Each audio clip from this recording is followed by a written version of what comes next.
এই যে শেখ হাসিনা বক্তব্য দিলেন, কি হইল তাতে? এতে বিভিন্ন জরিপ বলছে যে মানুষ তার কথা শুনতে শুনতে সেখান থেকে বেড়ে চলে গেছে। অল্প কিছুক্ষণ শুনছে। একটা জরিপ দেখলাম ৪৪,০০০ মানুষ বের হয়ে চলে গেছে। কোনো ওই একই কথা ঘুরে ফিরে ডিসেম্বরে আসবো, কোন কোন তারিখে তারিখ নেই। কি করবেন? জনগণের অধিকার প্রতিষ্ঠা করবেন। এই যে এই সমস্ত কথাবার্তার মধ্য দিয়ে সরকার রাজনৈতিক দলগুলো যতটা গুরুত্ব দিচ্ছে, আসলে কিন্তু কোনো গুরুত্ব নেই। এই একই কথা বলতে বলতে মানে এটা আহ, মানে একেবারে গুরুত্বহীন হয়ে গেছে, অর্থহীন হয়ে গেছে। এটা বাংলাদেশের মানুষের মাথার মধ্যেই নাই শেখ হাসিনা কি বললো। যেটা দেখা যাচ্ছে এটা নিয়ে একটা রাজনীতি চলছে। ভারত ডুয়েল রোল প্লে করতেছে। ভারত হাসিনা কার্ড খেলছে বাংলাদেশের বিরুদ্ধে। বলতেছে, যেটা প্রথম কথা ছিল সে ভার্চুয়ালি আসবে, ভিডিও এই প্রথম নাকি প্রকাশ্যে দেখা যাবে তাকে ভিডিওতে, কিন্তু ভিডিওতে আসেনি। হয়তো ভারত সরকার সেটা না করছে, তো ওইটা করো না, তুমি এমনি অডিওতে চালাও। তো ওইটাই চালাইছে। এখন কেন ভিডিওতে আসছে না, এটাও আমার কাছে রহস্য। শেখ হাসিনার কি এখন চেহারা ছবি এমন মারাত্মক যে আগে মুহূর্তে মুহূর্তে তার ছবি আপ করতো, এখন করে না। এখনো মাঝে মধ্যে তার ছবি তো দিলে বুঝতাম যে চেহারা ছবি কেমন আছে। আগে প্রধানমন্ত্রীর ছবি দেখতে দেখতে মানুষ তো মানে অস্থির হয়ে যাইতো।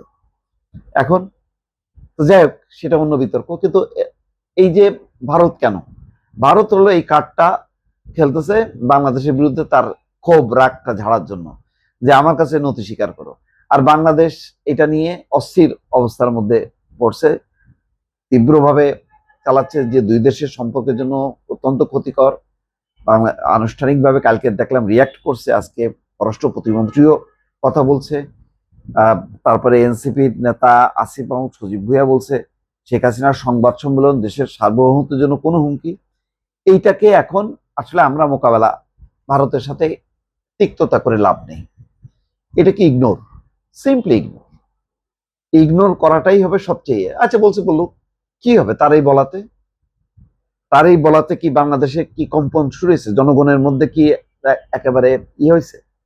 হয়নি, কোনো কিছুই হয়নি। তো ফলে এইটাকে গুরুত্ব না দেওয়াটা হবে সবচেয়ে বড় কৌশল। তবে কৌশলগতভাবে আমাদের এটা প্রতিবাদ করতে হবে। ভারত যেমন বাংলাদেশকে হাসিনা কার্ড দিয়ে চাপে রাখছে, বাংলাদেশকেও চাপে ফেলতে হবে। বলতে হবে যে তোমরা অন্যায়কে প্রশ্রয় দিত, তোমাদের এরকম যদি কোনো রাজনীতিক বাংলাদেশে এসে আশ্রয় নিত, আর সে যদি আহ, বক্তৃতা দিত তোমাদের রাজনীতির বিষয়ে, সেটা কি তোমরা মেনে নিতা? মানতা না।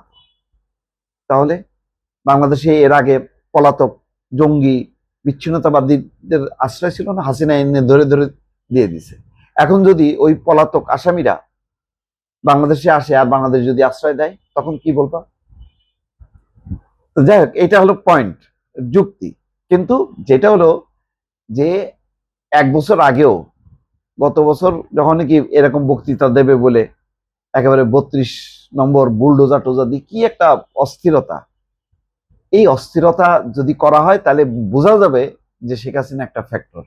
আর যদি এটাকে মাথার মধ্যে না রাখি, এটা কোনো ফ্যাক্টরি না। সত্যি কথা বলতে কি, বাংলাদেশের রাজনীতিতে আওয়ামী লীগের এখন শেখ হাসিনার কোনো গুরুত্ব নেই। আওয়ামী লীগের আমি মনে করি একটা গুরুত্ব আছে, এবং ভবিষ্যতে আওয়ামী লীগ আসবে, আওয়ামী লীগ রাজনীতি করবে, কিন্তু সেটা শেখ হাসিনার আওয়ামী লীগ হবে না, এটা অন্য কোনো নেতার আওয়ামী লীগ হবে। এইটা আমি বলতে পারি।